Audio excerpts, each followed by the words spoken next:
अस्सलाम वालेकुम। जी दोस्तों, मुझे लड़की एक ऐसा सवाल पूछ लेती हैं अपने हिंदू पंडित से कि जिसका आंसर उनसे नहीं लेना चाहिए था, इसको किसी औरत से लेना चाहिए था। लेकिन तूने एक ऐसा सवाल करती है कि जो सरेआम मजमे के अंदर नहीं पूछना चाहिए था। और हम आपको भी सुनवाते हैं कि डॉक्टर जाकिर नाइक साहब इसका क्या आंसर करते हैं। तो इससे पहले अगर आपने हमारे चैनल को सब्सक्राइब नहीं किया तो सब्सक्राइब कर लें।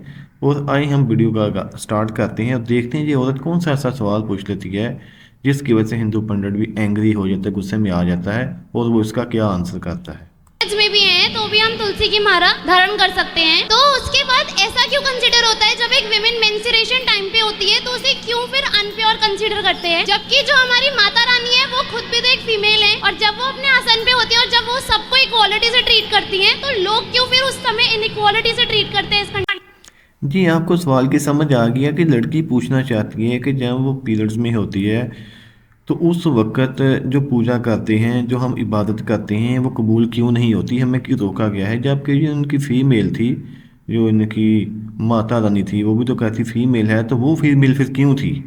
तो आइए हम जानते हैं कि इनका जो हिंदू पंडित है अनिरुद्धाचार्य, वो इसका क्या आंसर करते हैं। पहनने के लिए कपड़े नहीं होते थे उस समय। जो आज व्यवस्थाएं स्त्रियों के पास हैं वो पहले ये व्यवस्थाएं नहीं थी जो आज के दौर पे हैं। पहले के जमाने में महिलाएं कांच लगाती थी, धोती पहनती थी ना, कांच लगाती थी। तो जो कांच लगाकर धोती पहनते थे ना तो उनमें इतनी ज्यादा व्यवस्थाएं नहीं थी कि जब वो चाय बाहर निकलेंगी, कल को उनका वो कपड़ा, गंदा कपड़ा किसी के बीच में गिर गया, कोई देखे, समाज में अच्छा नहीं लगता। इसलिए बुजुर्ग लोग कहते हैं आप लोग घर के अंदर रहिए, घर के भीतर रहिए, है ना। पर वो कहते कहते बाद में क्या हुआ, अब तो देश बदल गया। जी, इन्होंने तो आंसर दिया बिल्कुल अपने मज़हब के मुताबिक। इन्होंने तो वो चीज़ ही निकल गई कि पहले के लोग डर की वजह से ऐसा करते थे कि कहीं वो किसी के सामने ना चली जाए चीज़, को कपड़ा तो होता वो गिर ना जाए। तो इन्होंने तो वो आंसर दिया, लेकिन ये आंसर जो है वो माना नहीं जाता। ये कोई इनका सेटिस्फाइड आंसर नहीं है।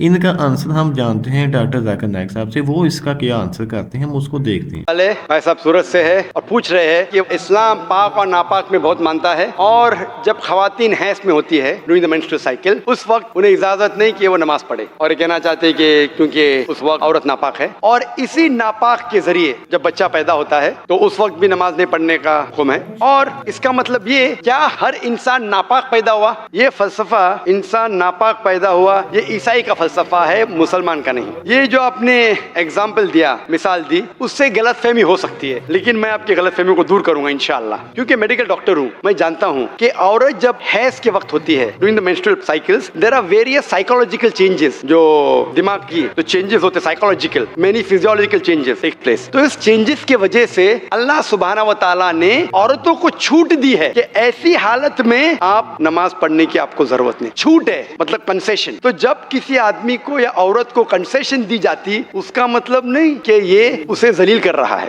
समझ रहे अपना। तो छूट दी जाती कि आप इस वक्त जब हैज की हालत में आपको नमाज पढ़ने की जरूरत नहीं है, समझ अपना। तो उसी तरीके से ये कहना कि इंसान नापाक पैदा हो बिल्कुल गलत है, क्योंकि अल्लाह के रसूल की हदीस भी है, हम जब पैदा हुए, जो कुरान की आयत है, हम पैदा हुए मनी से, semen, ovum as well as sperm, मिलके जाइगोट हो जाता है। इसको हिंदी में क्या कहते हैं, उर्दू में क्या कहते हैं, जरा मेडिकल स्टडीज किया, मैं अंग्रेजी में किया हूं। तो mean sperm and ovum meet, it's called as zygote. आप समझे ना। तो उसका मतलब हमें जब मनी निकलती है हमें नहाना फर्ज है, लेकिन उसका मतलब ये नहीं कि मनी नापाक है। हम जब हम बिस्तरी करते हैं, जो जहनी हालत होती है वगैरह, उसके वजह से नहाना जरूरी है नमाज पढ़ने के पहले। उसका मतलब ये नहीं कि मनी नापाक है। कुरान और हदीस में कहीं भी नहीं लिखा है कि मनी नापाक है, लेकिन अक्सर लोग गैर मुसलमान भी समझते हैं कि मनी नापाक है। मनी नापाक नहीं है। एक हदीस अल्लाह के रसूल की कि एक शख्स हम बिस्तरी करने के बाद वो मनी कपड़े पे गिर जाती है, तो अल्लाह के रसूल ने कहा कि उस मनी को खींचो, मतलब वो जब ड्राई हो जाता है उसे निकाल दो, बस काफी है। तो ये कहना कि मनी नापाक है, ये हमारी गलतफहमी है। मनी नापाक है ही नहीं, क्योंकि मनी से हम पैदा होते हैं। तो इसी तरीके से ये सोचना कि इंसान नापाक पैदा हुआ बिल्कुल गलत है, ये ईसाई की सोच है। मैं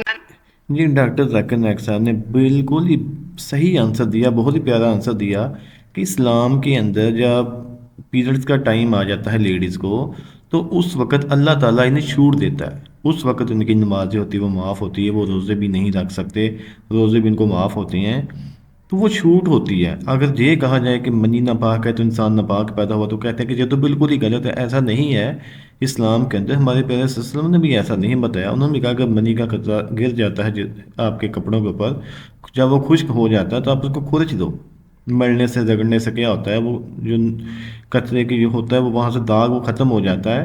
تو اس لیے منی ناپاک نہیں، اس لیے انسان ناپاک نہیں پیدا ہوا. لیکن 40 دن کا ٹائم، 3 ماہ کا ٹائم جو ہوتا ہے، اس وقت تک اس میں عورت کو چھوٹ دی جاتی ہے کہ آپ نماز نہیں پڑھو گے. اب نماز نہیں پڑھنے کا مطلب ہے کہ ان کو چھوٹ ملی ہے، اللہ تعالیٰ کی طرف سے کنسیشن ملی ہے، تو اس کنسیشن کا فائدہ ان کو لینا چاہیے. تو اس میں جو عیسائی ہوتے ہیں وہ ان کا اپنا مذہب ہے، وہ اپنا کہتے ہیں نہیں یہ تو ناپاک ہے، یہ سارا کچھ ناپاک ہے. تو یہ ساری چیزیں، لیکن اس کا آنسر بہت ہی پیارا آنسر دیا ہمیں. اللہ تعالیٰ ہمیں اسلام کے اصولوں کے مطابق زندگی گزارنے کی توفیق عطا فرمائے. آمین.